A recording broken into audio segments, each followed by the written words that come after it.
Suspect is extremely dangerous. Do not approach. Suspect is 6 foot, blonde hair, medium build. Do not approach. What's up YouTube? It's the how-to guy, and today I'm going to give you 5 different shots using the Osmo Pocket that give you kind of a cinematic feel. He's the how-to guy. Subscribe. Now I should say in this video I'd used the Osmo Pocket, but I also used the wireless adapter and my mobile phone to frame everything up. So when I was shooting the different scenes, you know, you do need one of these. I think they're like 40 bucks plus 60 bucks, 60 US dollars. So you need to get one of these wireless adapters. They're actually really freaking awesome. And with this thing combined, you stick it on the bottom and you connect it via your phone, so you can put this almost anywhere you want to, and yeah, you can shoot some cool stuff with this little camera. So the first scene, as you saw in the intro, is me sort of evading the police, and I'm a really dangerous guy, and you know, what can I say, it's a kind of Bourne ultimatum kind of shot. I'm no Matt Damon, I'm no actor, but I think it came out pretty cool. So here's the first shot. This is me, and what do you think? 18 Sergeant Central. Suspect is extremely dangerous. Do not approach this man. Over. We have a call back for 86 Central. M103, what is the description of the man?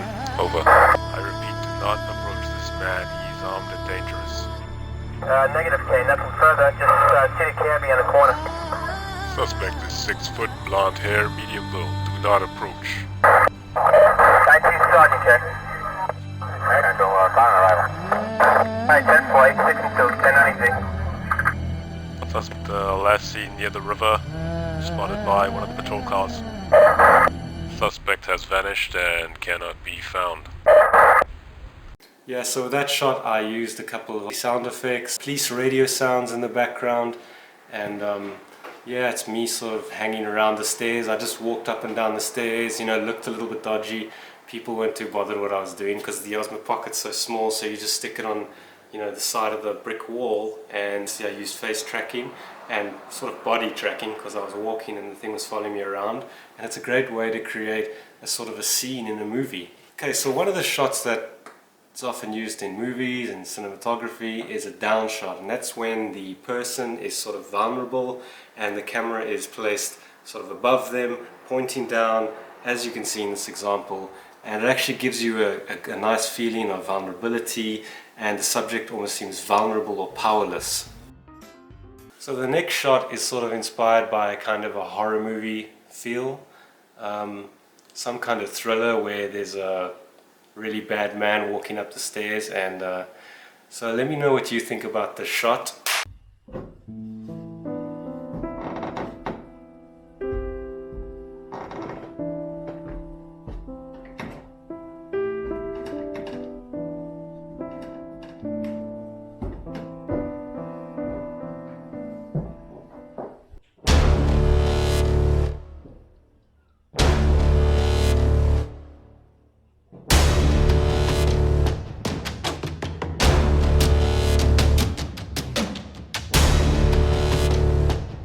So the way I filmed that is I just stuck the Osmo Pocket at the bottom of the stairs, and fortunately the stairs were creaking while I was walking up. These are actually my stairs, and it built a little bit of into the scene, and I just shot from different angles. I've edited it. I shot 29 frames per second in that and all these videos.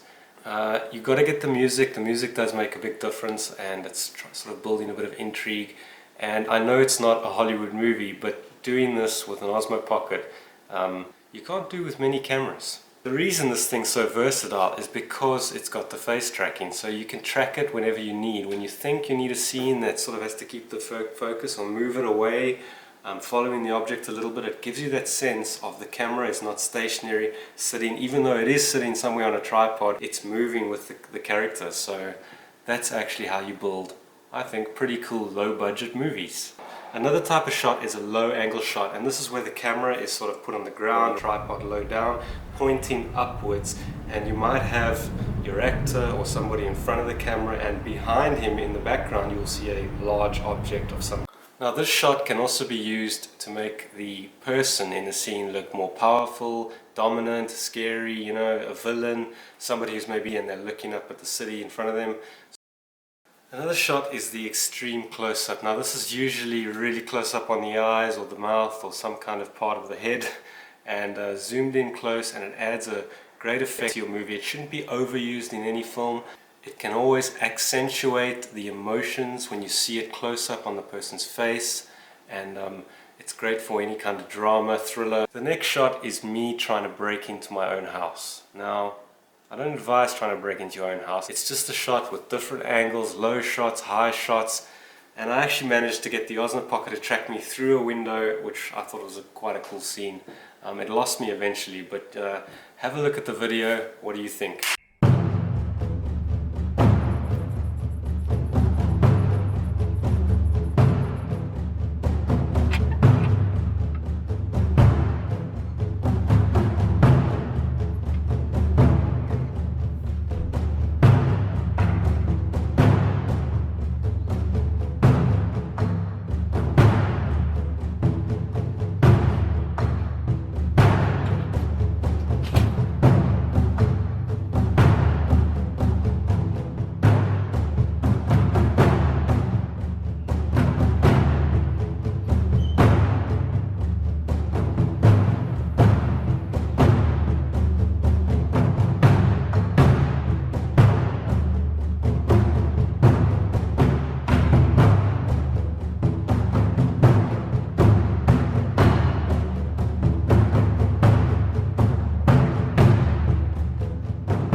Guys, I hope I'm getting some subscribers from this video because it took me like 2 weeks to make this video, so it would be nice if I get a couple of subscribers, a couple of likes, you know, it'll push me in the right direction and it'll show me that you guys are enjoying this content, and that'd be just dandy. The last shot, I don't actually know what the shot is, but it was me just playing with different camera angles. I mounted the Osmo Pocket to the end of a tripod and I held it as I walked.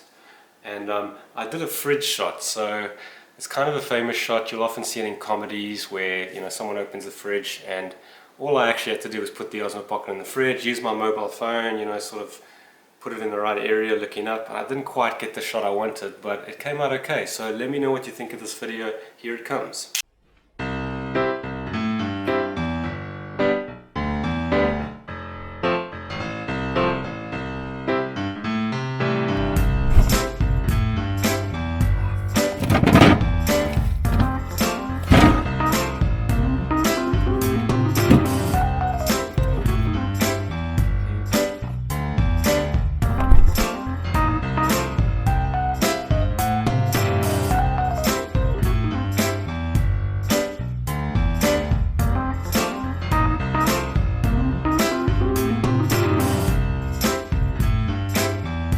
I'm down on the floor doing a high angle shot, begging for you to subscribe. So if you like this video, I did put a lot of effort into it.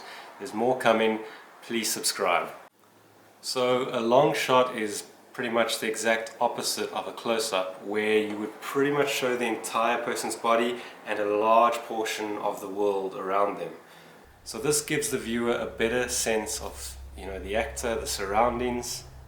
So long shots are often used in action movies to actually give you an idea of what's going on. Maybe two people are fighting and they want to show both how far and close they are to each other and in what environment they are. I think John Wick, lots of that stuff done in John Wick. So everyone knows you can easily shoot this with an Osmo Pocket. Is a panning shot, so you stick the thing down, you have to use your Wi-Fi module, you plug it in, you connect with your phone, auto track the person, and as you come into the scene, your Osmo Pocket will keep track of that person and it looks like it's panning across as you're moving. It's a great way to build you into the environment and look like you're separated from the camera. And it's smooth. I mean, this thing's really smooth, so you get great results. Another type of shot is called the tilting shot. This is where your camera sits and it goes just up or down. So it's a great shot. It's almost like a reveal shot where you've got something you've panned and it pans up and you see a huge building, or you see a massive tree, or you see a character walking into the scene as it's panning up. So you can do this with your Osmo Pocket, and you cannot do that easily with a lot of other cameras out there. Here I'm down on the floor doing a high angle shot, begging for you to subscribe. So if you like this video, I did put a lot of effort into it. There's more coming. Please subscribe. He's a how-to guy. Subscribe.